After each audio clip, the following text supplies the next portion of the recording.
Welcome to the CareClinic pod. I'm Emma, and this is Jones. Okay, so let's talk about something that I think a lot of women listening can probably relate to. Oh, yeah. And that's the whole, like a week before your period starts. Yeah. And things just feel different. Right. You're more irritable. Mm-hmm. You're more emotional, Oh, for sure.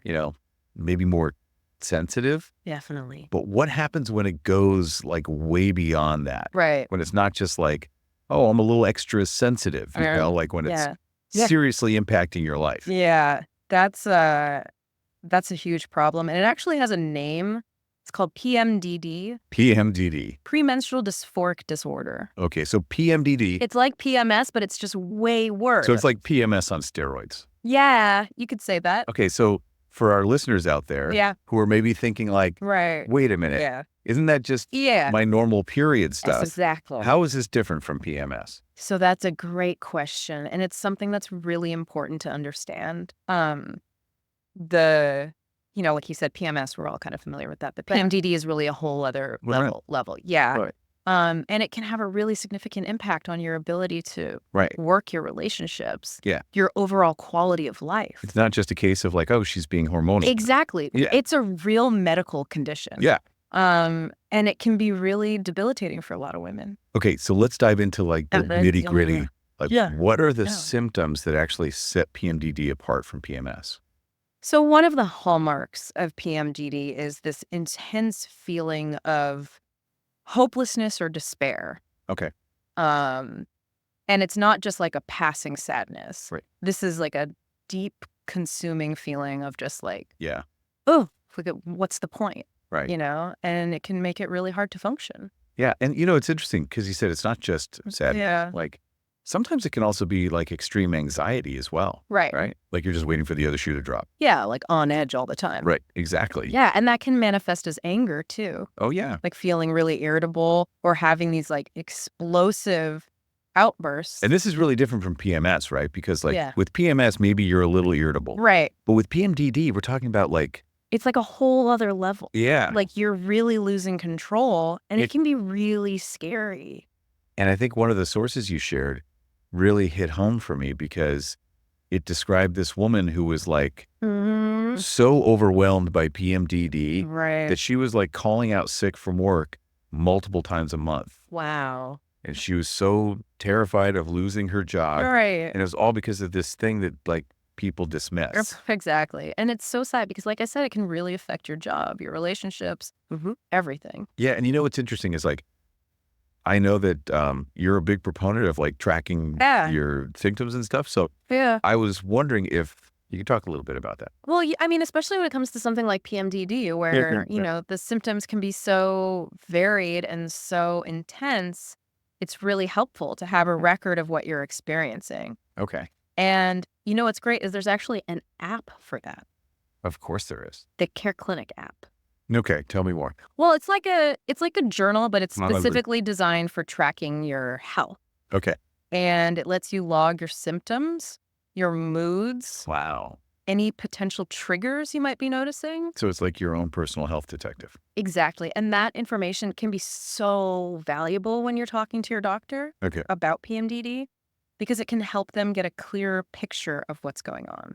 Okay, that makes sense. Yeah, so if you're struggling with PMDD, I highly recommend checking out the CareClinic app. Okay, so now I'm curious, like we've talked about the symptoms. What's actually going on in our bodies that's causing PMDD? So while the exact cause is still being researched, it seems like PMDD is tied to how your brain reacts to the normal hormonal shifts during your cycle. Okay, so we all know that our hormones fluctuate throughout the month. Exactly. So what's the connection here? Well, it seems like there's a link to serotonin. Serotonin? Yeah, the feel-good brain chemical. Okay, so how does that all tie into PMDD? Well, as your estrogen and progesterone levels fluctuate throughout your cycle, it can affect how your brain uses serotonin. Okay. And if you're someone who's already sensitive to these hormonal shifts, it can lead to a significant drop in serotonin, which makes you more vulnerable to mood swings, anxiety, and all those other PMDD symptoms. Okay, so it's not just about the hormones themselves. It's about how your brain. Exactly. It's like your brain's ability to regulate those feel-good chemicals is thrown off balance. Okay, I see. So basically PMDD is like a perfect storm of hormones and brain chemistry. Exactly. Sensitivity. And it can have a really profound impact on your emotional well-being. Gotcha. Yeah. So now that we kind of understand like the what and the why, I think it's time to dive into the how. Okay. Like what can we actually do about it? Yeah, let's talk about treatment. Perfect. And we'll pick that up right after the break. That's good. Okay, so we're back and we were talking about how PMDD is this like really intense thing. It is. But there's good news. Yes, absolutely. Like there are things that we can do. There are. So let's talk about treatments. Okay. So one of the things that I've heard a lot about is antidepressants, specifically a type called SSRIs. Right. So I was wondering if you could kind of break that down for us. Sure. So SSRIs stand for selective serotonin reuptake inhibitors. Okay, that's a mouthful. Yeah, it is. But basically what they do is they help your brain make better use of the serotonin that it already has. Okay, so it's like giving your brain a boost. Yeah, you could think of it that way. Of serotonin. Okay. And that can help level out those intense mood swings and reduce feelings of anxiety and depression. So it's like it's helping to regulate those like feel-good chemicals. Giving your brain a little extra support to manage those emotions. And what's interesting is that they can be taken in different ways, right? Yeah, exactly. So some women take SSRIs continuously throughout the month, and others only take them during the premenstrual phase. So like the week or two leading up exactly. to their period. Right. And it really depends on the individual and what works best for them. So it's like a personalized treatment plan. Absolutely. And that's where working closely with your doctor is so important. They can help you figure out the right approach for you. Okay. So it's not just like one size fits all. It's not a one size fits all solution. Okay. That's good to know. And again, the CareClinic app can be really helpful here. Oh, yeah. How so? Well, you can track your symptoms, your moods, and see how different treatments are affecting you. So it's like having all that information like in one place. Exactly. All organized and easy to share with your doctor. Okay. So we've talked about SSRIs. Yeah. What are some other treatment options? So another option that can be really effective for some women is hormonal birth control. Okay. So I know a lot of people think of birth control as like preventing pregnancy. But how does it actually help with PMDD? So it all comes back to those hormone fluctuations we were talking about. Okay. Certain types of birth control pills, especially those designed for continuous use or with a shortened pill-free interval, can help regulate those hormone levels and reduce the severity of PMDD symptoms. So it's like smoothing out those hormonal peaks and valleys. That's a great way to put it. Okay. Yeah, it's like evening things out so you don't have those dramatic shifts. And those shifts are the things that are triggering PMDD. Yeah, for some women, it's like a light switch. They start using the right type of birth control, and their PMDD symptoms significantly improve or even disappear. Wow, that's amazing. Yeah, it can be really effective. But again, I imagine it's not like a magic bullet. It's not a magic bullet for everyone. Okay. And that's why it's so important to work with a healthcare provider who understands PMDD and can help you navigate those options. Okay, so we've talked about medication. Yeah. We've talked about hormonal birth control. What about lifestyle changes? Oh, yeah. Lifestyle changes can make huge difference. Really? Yeah, especially when combined with other treatments. Okay. And one of the biggest things you can do is focus on stress management. Stress management. Yeah, because stress can really amplify those mood swings and other PMDD symptoms. Stress is like the root of all evil. It really can be, especially when it comes to hormonal health. Okay, so how do we manage stress? Well, there are a lot of different things you can try, like yoga, meditation, spending time in nature.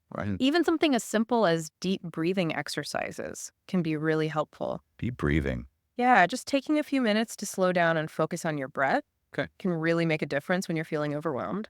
Okay. And what about sleep? Oh, sleep is crucial. I was going to say. Absolutely. Because I know when I don't get enough sleep, I'm like a monster. Right. Well, sleep deprivation can worsen mood instability and make you more sensitive to those hormonal fluctuations. Yeah. We want to avoid that. Definitely aim for 7 to 8 hours of quality sleep each night. 7 to 8. Yeah. It's like hitting the reset button for your brain and body. Okay. And I imagine exercise also plays a role. Oh, absolutely. Regular physical activity can work wonders for PMDD. Okay. How so? Well, for one thing, it releases endorphins, those natural mood boosters. Okay. It also helps reduce stress and can even improve sleep quality. Oh, wow. So it's like It's a win-win-win. the trifecta. Exactly. Okay, so we've got stress management, sleep, Right. exercise. What about diet?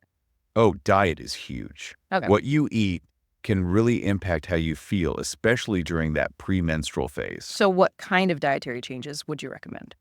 Well, think about focusing on whole unprocessed foods. Okay. Like fruits, vegetables, whole grains, lean protein. Okay.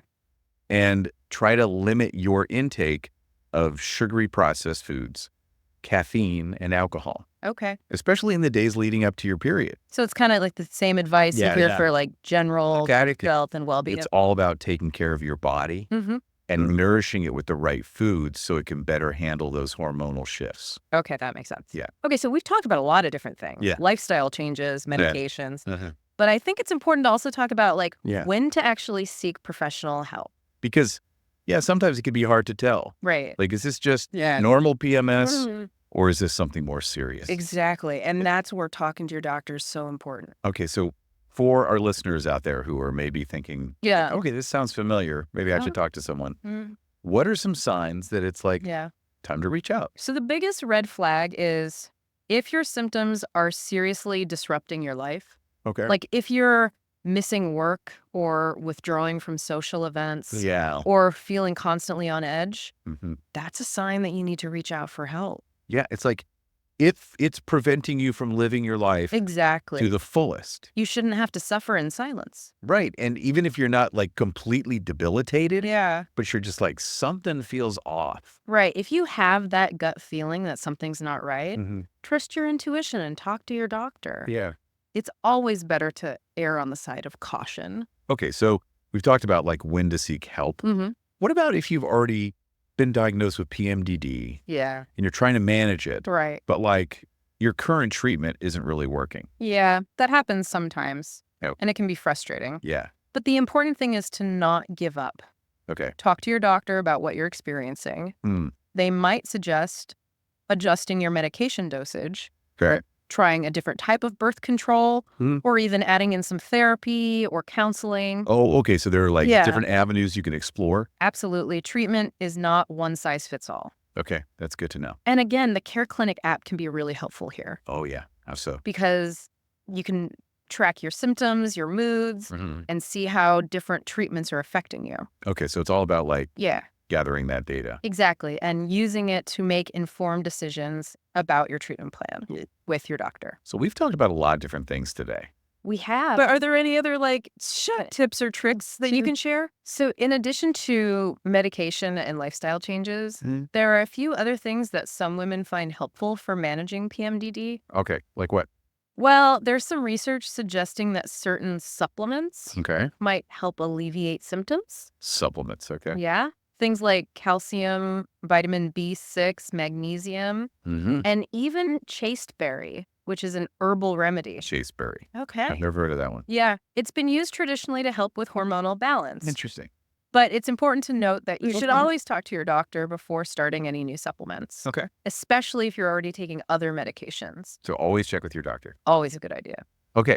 Well, this has been like a really amazing conversation. It has. And I've learned so much. Me too. And I hope our listeners have as well. I hope so. And I think the biggest takeaway for me is that PMDD is a real thing. It is. And it's serious. Yes. But it doesn't have to control your life. Absolutely not. Like there are things that you can do. There are. And there are people who can help. Exactly. So don't suffer in silence. Yeah, reach out. Reach out. Get the support you need. And remember, you're not alone. And if you want a tool to help you like track your symptoms, identify triggers, stay organized. Absolutely. Download the CareClinic app. It's a game changer.